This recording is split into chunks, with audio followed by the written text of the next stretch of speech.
কি এখন কেমন লাগছে? শেষ পর্যন্ত এক্স গার্লফ্রেন্ডের বিয়ে উপলক্ষে ফটোশুট করতে হচ্ছে। বাই দ্য ওয়ে, বিয়েটা কিন্তু আজকে না, কালকে হচ্ছে। তো এইসব কথা আমাকে বলছো কেন?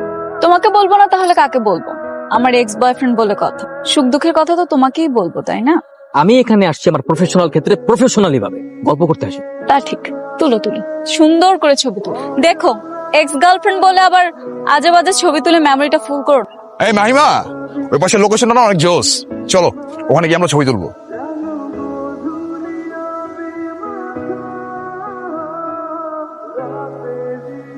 আমার কোমরে হাত দিয়ে ছবি তুলো। কি ছবি তুলেছেন এগুলো? একটা ছবিও ভালো হয়নি। ছবি তোলার সময় মনোযোগ কই থাকে? মনোযোগ দিয়ে ছবি তুলতে পারেন না? বাবা কি এই মেয়েটার ছবি তো ভালো ওঠে কিভাবে? এই মেয়েটা সুন্দর না ক্যামেরাটা সুন্দর? কোনটা? তুলো তো দেখি অনুপোজ দাও, পোস্ট চেঞ্জ, চুলটা সরাও তো, চুলটা সরাও। কি ব্যাপার? কি সমস্যা তোমার? তুমি এরকম করতেছো কেন? কেমন করছি আমি? এরকম মুড অফ করে আছো কেন? আমরা এখানে কাপল ফটোশুট করতে আসছি, এমন ভাবে ছবি তুলতেছো যেন মরা বাড়ির ছবি তুলতে। মাইমা প্লিজ এখান থেকে যাও, শান্তি মতো নাস্তাটা করতে দাও। নিশ্চয়ই তুমি একা একা দাঁড়িয়ে আমার বিয়েটা ভাঙার প্ল্যান করছো, তাই না? What nonsense! এই আমি তোমার বিয়ে ভাঙতে যাবো কেন? একা একা নিরিবিলি দাঁড়িয়ে প্ল্যান করছো যে কিভাবে আমার বিয়েতে ঝামেলা করা যায়। খবরদার, তুমি যদি আমার বিয়েতে কোনো ঝামেলা করো না। আমার তো এখানে আসাটাই ভুল হয়ে গেছে, আই এম সো সরি। আমি যদি জানতাম এটা তোমার বিয়ের প্রি-শুট কখনোই আসতাম না। এই এই কি হচ্ছে সব? আপনারা পোস্ট চেঞ্জ করেন, আমি এই ধরনের অশ্লীল ছবি তুলতে পারবো না। আশ্চর্য, আমার বউয়ের সাথে আমি কিভাবে ছবি তুলবো সেটা কি আমি তোমাকে জিজ্ঞেস করবো? বউ মানে আপনাদের কি এখনো বিয়ে হয়েছে যে এইভাবে ছবি তুলবেন? বিয়ের আগে এইভাবে ছবি তোলা যাবে না। আমাদের ইচ্ছা আমরা ছবি তুলবো, আপনার ছবি তোলার দায়িত্ব আপনি ছবি তুলুন। আপনাদের তো এখনো বিয়ে হয়নি, এমনও তো হতে পারে যে বিয়েটা হচ্ছে না, তখন এই ধরনের ছবি তোলার দায়ভার নেবে কে? আপনাকেই ছবি তুলতে হবে, তাড়াতাড়ি আমাদের ছবি তুলুন। দরকার পড়লে আমাদের বাসর ঘরের ছবি আপনাকে দিয়ে তুলুন। কি হয়েছে? আপনার ফটোগ্রাফার উল্টাপাল্টা কথা বলতেছে, সে ছবি তুলবে না। ভাই দেখেন, তাড়াতাড়ি করেন, হলুদ রাত্রে বেলা, বেলা ঘুরিয়ে যাচ্ছে, এখন সময় নাই ভাই। বোঝান আপনার ফটোগ্রাফারকে, এখানে শেষ করে আমাদের হলুদের প্রস্তুতি নিতে হবে। শেষবারের মতো ওয়ার্নিং দিয়ে যাচ্ছে, আবার যেন আবার না আসা লাগে। আমি বেঞ্চে অপেক্ষা করব। তাই তুই ছবি তোল। তুই কি রেডি? হ্যাঁ মা, আমি রেডি। তাড়াতাড়ি চলে আয়, সবাই তোর জন্য অপেক্ষা করছে। রাত্রি ওকে তাড়াতাড়ি করে নিয়ে আয়। মেহেদি, আজ বিকেলে তুমি পার্কের মধ্যে অনেক বেশি বেয়াদবি করে ফেলেছো, এমনটা তোমার কাছ থেকে আশা করি। তুমি আমার ছোট ভাই, এই জন্য লাস্ট বারের মতো সুযোগ দিচ্ছি, শেষবার মাথায় রাখবা, ঠিক আছে? কেমন সুন্দর করে হলুদের ফটোগ্রাফি করো। আচ্ছা ভাই, আর হবে না।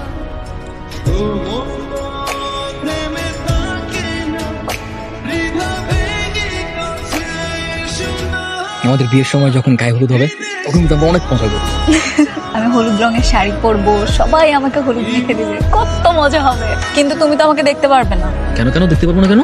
কারণ হলুদের দিন ছেলেরা ছেলেদের বাড়িতে থাকলে আর মেয়েরা মেয়েদের। কিন্তু আমি তোমাকে দেখার জন্য সবকিছু করতে পারি। প্রয়োজনে আমি লুকিয়ে লুকিয়ে বাইকে করে চলে আসবো, মজা হবে না? কি বলছো এসব? হ্যাঁ, চিন্তা করো, দেখবে একদিন আমাদের সব স্বপ্ন পূরণ হবে, শুধুমাত্র ভালো একটা চাকরি করে।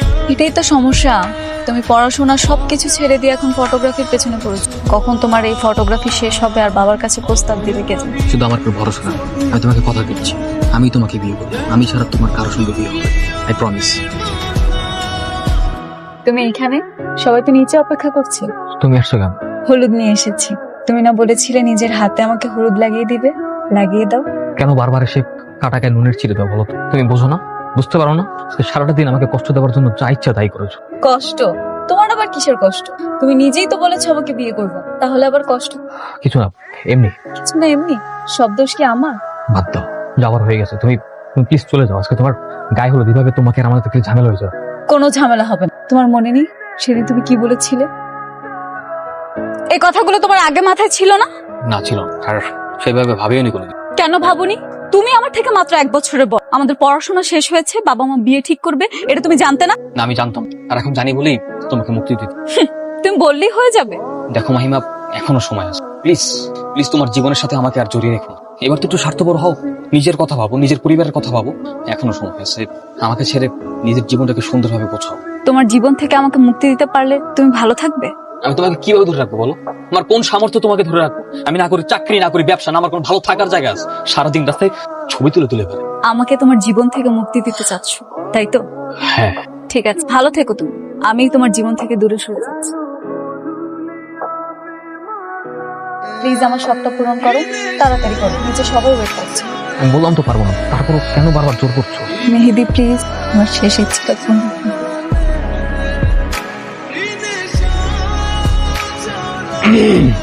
রাকিব, রাকিব তুমি এখানে এত রাতে? কি হচ্ছে এখানে সব মাহিমা? এই ফটোগ্রাফার তোমাকে হলুদ লাগাচ্ছে কেন? তুমি এখানে এলে কিভাবে? ইচ্ছা ছিল হবু বউকে নিজের হাতে হলুদ লাগা, কিন্তু এখানে এসে যা দেখলাম, ছি ছি ছি। দেখুন ভাই, আপনি প্লিজ ভুল বুঝবেন না, এখানে কোনো কিছু খারাপ কিছু হয়নি। ছোট ভাই, আমি সবই বুঝি, সবই জানি। আজকে সারাদিন তোমরা যা কানাকানি করেছো সবই আমি দেখেছি। আর ওর সাথে যখন আমি ক্লোজ ভাবে ছবি তুলছিলাম, তুমি যা রিয়েক্ট করেছো, কি মনে করেছো কিছুই বুঝি না? আমি সবকিছু বুঝতে পেরেছি। রাকিব দেখো, এখানে ছিছি বলার মতো কিছু হয়নি, আমরা এখানে কিছুই করছিলাম না। ও আচ্ছা, চিচি বলার মতো কিছুই হয় নাই।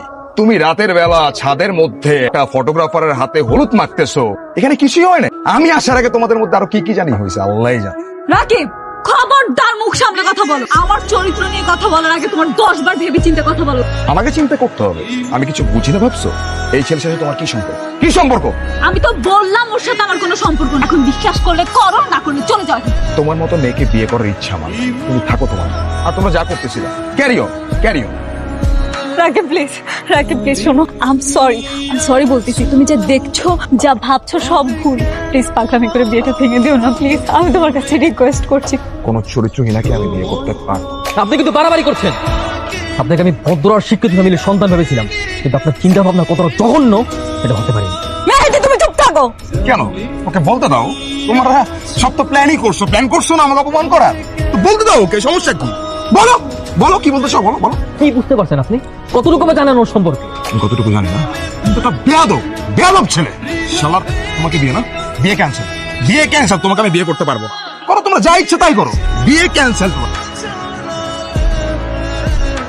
মেহেদি তুমি কেন আমাদের মাঝখানে কথা বলতে গেলে? মাহিমা, সে তোমাকে অপমান করছে, তোমার চরিত্র নিয়ে কথা বলে। ও, তুমি তো মনে মনে এটাই চেয়েছিলে তাই না, যাতে আমার বিয়েটা ভেঙে যায়। আমি তোমাকে কখনো ক্ষমা করবো না।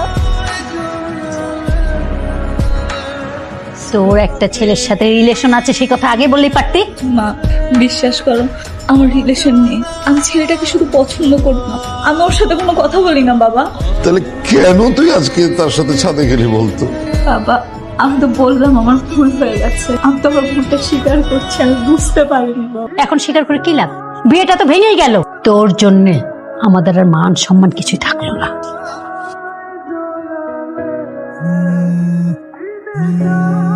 হ্যালো, এখন তোর মন ভরেছে তাই না? তুই মনে মনে তো এটাই চেয়েছিলি, খুব খুশি হয়েছিস তাই না? হাসি খুশি ভাবে বিয়েটা করছিলাম, কোনোভাবেই সহ্য করতে পারলি, ঠিকই আমার বিয়েটা ভেঙে ছাড়বি। আরে কিসব উল্টা পাল্টা বলছো? আমি বিয়ে ভেঙে দেবো কেন? আমি কি তোমাকে ছাদে ডাকছি? না তুমিই আসছো। তুমি না ছাদে এসে আমাকে বলছো তোমাকে হলুদ লাগিয়ে দিতে। রাকিবের সাথে আমি যখন কথা বলছিলাম, তুই কেন মাঝখানে কথা বলতে, তুই কেন নাক গলিয়েছিস বল আমাকে। মাহিমা, রাকিব তোমার চরিত্র নিয়ে কথা বলেছে, যেটা আমি সহ্য করতে পারি। আমার চরিত্র নিয়ে কথা বলেছে সেটা আমি বুঝ, তুই কেন রাকিবের সাথে ঝামেলা করতে গেলি? ওকে ফাইন, আমার জন্য যেহেতু বিয়েটা ভাঙছে, আমি সর্বোচ্চ চেষ্টা করবো বিয়েটা জোড়া লাগানো। It's my promise.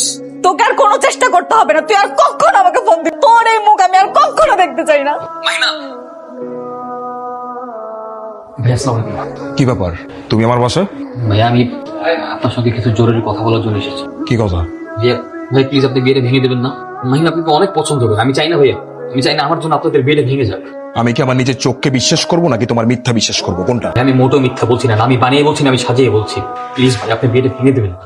আমি তো তোমাকে বিশ্বাস করি না, আর এই বিয়ে হবেও না। তুমি আমার বাসা পর্যন্ত চলে আসছো না, আমি আমার সিদ্ধান্ত কোনোদিনও বদলাবো না। একটা ভুল সিদ্ধান্তে নিজেকে স্থির রাখাটা অন্যায়। আপনি সবকিছু না জেনে না বুঝে যাচাই বাছাই না করে সিদ্ধান্ত নিয়েছে, এটা কি ঠিক? আমি তোমাকে বললাম না, আমি নিজের চোখে যা দেখেছি তাই বিশ্বাস করেছি, আর আমি আমার নিজের চোখকে বিশ্বাস করি। আপনি সবকিছু যাচাই বাছাই না করে একটা মেয়েকে কষ্ট দিতে পারেন না, তার সাথে অন্যায় করতে পারেন না। আমি কি করব না করব, বিয়ে হবে নাকি হবে না, একান্তই আমার সিদ্ধান্ত। এটা বলার তুই কে? হু দা হেল আর ইউ? আমি কেউ এটা তাহলে বল, ওই দিন কেন ওর গালে হলুদ মাখতে গেছে? কেন বল? মেয়ে আমার ভুল হয়ে গেছে, আমি সেটা না বুঝে করে ফেলেছি। আর মাহিমা সেটা জানতো না, সে আমাকে জন্য অনেক বোঝাশোনা করেছে। আমি জাস্ট ভেবেছিলাম সবাই দিচ্ছে তাই আমিও জাস্ট ব্যাপারটা এরকম। চুপ! মেহেদি, তুমি এখান থেকে চলে যাও। Just go. Do you understand কি বলছি? জাস্ট গো, গো। হ্যালো, কি হয়েছে? কল করেছো কেন? আমি আজকে রাকিব ভাইয়ের সাথে কথা বলতে গেছিলাম। কেন? আমার বিয়েটা ভেঙে তোমার শান্তি হয়নি? দেখো মাহিমা, তোমাদের বিয়েটা যেন হয় তার জন্য আমি সর্বোচ্চ চেষ্টা করছি। তুমি করবে চেষ্টা? রাকিব ভাইয়ের সঙ্গে যতটুকু কথা বলে বুঝতে পেরেছি, আমরা যদি চাই খুব সহজে তার ভুলটা ভেঙে দিতে পারবো। কিভাবে? দেখো, সেদিন সে সবকিছু নিজের চোখের সামনাসামনি দেখেছে, তাই হয়তো তোমার প্রতি রেগে গেছে। কিন্তু তুমি যদি আরেকবার তার সামনে আমাকে অপমান করতে পারো, আমার মনে হচ্ছে কাজ হবে। কিন্তু সেটা কিভাবে? তুমি আগামীকাল আমার সঙ্গে 4টা দেখা করো, রাকিব ভাইকে 4:30 আসতে পারো। তারপর সবকিছু আমি তোমাকে সামনাসামনি বলছি, শুধু আমার প্রতি ভরসা রাখো। এমনিতেও বাবা মা আমার সাথে রাগ করে কথা বলে না, রাকিব যদি রাজি হয় তাহলে মনে হয় সব ঠিকঠাক হবে। মাহিমা, আমি তোমাকে কথা দিচ্ছি, সবকিছু আবার আগের মতো স্বাভাবিক হয়েছে ভাই, প্রমিস। শুধু আমার প্রতি বিশ্বাস রাখো প্লিজ। শোন, গরিব থেকে রাকিব সাহেব এলে সিগন্যাল পারবি না? হ্যাঁ পারবো। আচ্ছা আচ্ছা, কি করতে চাচ্ছ তুমি? রাকিব সাহেব তার চোখকে বিশ্বাস, সমস্যা সৃষ্টি যেহেতু তার চোখে দেখার কারণ হয়েছে, সমস্যার সমাধান হবে তার দেখার কারণ। কিভাবে? রাকিব সাহেব যখন আসবে তখন এসান আমাদেরকে সিগন্যাল পাঠায়, সাথে সাথে তুমি আমাকে বকঝকা, অপমান যা ইচ্ছা তাই চর্থাপ্য শুরু করো, তখন রাকিব সাহেব ব্যাপারটা বুঝতে পারবে যে তুমি আমার কেউ না। কিন্তু আমি আরে তুমি পারবা, আমি আছি না। তুমি সাথে সাথে আমাকে মারা শুরু করবে, আমাকে অপমান করা শুরু করবে। রাকিব সাহেব যখন তার নিজের চোখে দেখবে, আমার মনে হয় তখন তার ভুলটা, তখন তোমাদের বিয়ে হবে। আমি 100% শিওর। ঠিক আছে। ভাইয়া রাকিব ভাই আসতেছে। ও তো রাকিব সাহেব চলে আসছে, কামান তুমি ওকে মারো, আরে মারো না কেন? তোর জন্য আমার বিয়েতে ঝামেলা লেগেছে। তুই কি ভেবেছিস তোকে ছেড়ে দিব আমি? সব নষ্টের মূল তুই। আমার হওয়ার সংসারটা কি ফিরে আসবে তোর কারণে? তুই আমার অনেক বড় সর্বনাশ করেছিস, তোকে আমি কখনো ছাড়বো না। প্লিজ আমাকে ভুল বুঝবেন না প্লিজ। রাকিব ভাই চলে আসছে ভাই, প্লিজ আপনি ওনাকে বোঝান, উনি আমাকে ভুল বুঝতেছে ভাই। আমি যা করেছি না বুঝে করেছি, প্লিজ ভাই। তোর কোনো ক্ষমা নেই। ঠিকই তো বলছে, তোর কোনো ক্ষমা নাই। তোর কারণে আমি মাহিমাকে ভুল বুঝছি। 2 টাকার ফটোগ্রাফার হয়ে তুই আমাদের মধ্যে ঝামেলা করিস, হ্যাঁ ঝামেলা করিস। মাহিমা, আই এম সরি, আমি তোমাকে ভুল বুঝছি। এই হারামজাদার জন্য আমি কোনো কিছু বুঝতে পারিনি। আমি প্রমিস করতেছি আমি বাসায় গিয়ে আজকে সবকিছু ঠিক করে ফেলবো। আমাদের বিয়ের জন্য যা যা প্ল্যান ছিল, আমরা যা যা করতে চেয়েছিলাম সবকিছু করবো। শোন না মা। আরে না না, তুমি বলো। শোন না মা, রাকিবের বাবা তো ফোন করে সরি বলছে, রাকিবের সাথে তোর বিয়ে হচ্ছে কাল। ভালো, এখন তো বুঝতে পেরেছো যে তোমার মেয়ে খারাপ না।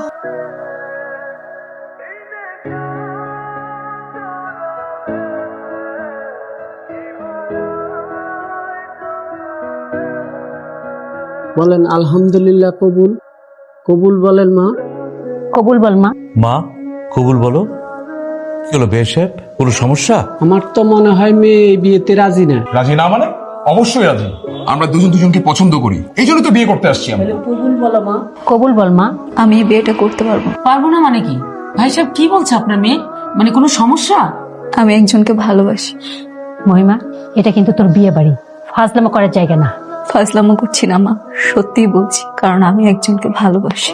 আমি এই বিয়েটা করতে পারবো। চড়ায় না তোর একটা দাঁত ফেলে দিবেন। এই থামো, কোনো বকাবকি চড়াচড়ি কিচ্ছু হবে না, এখানে কিচ্ছু হবে না। আমি আগে আমার মেয়ের সাথে কথা বলবো, তারপরে এই ব্যাপারে আমি শুনছি।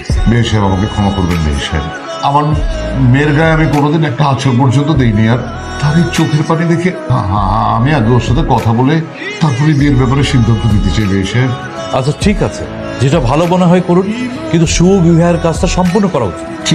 ঠিক আছে, ঠিক আছে। মা বল মা। হ্যাঁ, আমি জানি আমি অপরাধী। এখন তোমরা যা শাস্তি দিবে আমি মাথা পেতে নিব, কিন্তু সত্যি বলতে আমি মেহেদিকে অনেক ভালোবাসি। ওকে ছাড়া আমি বাঁচতে। মানে কি এসব কি হচ্ছে? বিয়ে সাহেব আমি আবারও ক্ষমা চাচ্ছি আপনার কাছে। আমার মেয়ের এই চোখের পানি আমি সহ্য করতে পারবো না। এরপর আমার মেয়ের সাথে আপনার ছেলের বিয়ে দিতে পারবো না। আপনি আমাকে ক্ষমা করে দেন। কি বলছেন আপনি? এইভাবে আমাদেরকে অপমান না করলেও পারতেন। মা বাবা অনেক অপমান সহ্য করছি, এই বিয়ে করার জন্য। আজকে আমার মেয়ের সাথে মেয়েদের বিয়ে হবে। কাজী সাহেব আপনি ওই আগের পাত্রের বাবা মা এবং ঠিকানা কেটে নতুন পাত্রের নাম লিখে ফেলেন। নতুন পাত্রের সাথে আজকে আমার মেয়ের বিয়ে। বসে এই ফটোগ্রাফার, ছবি ঠিক মতো তুলতে পারো তো? এই যে বলেন আঙ্কেল, আমার জীবনের সব থেকে সেরা ফটোগ্রাফি আছে করে।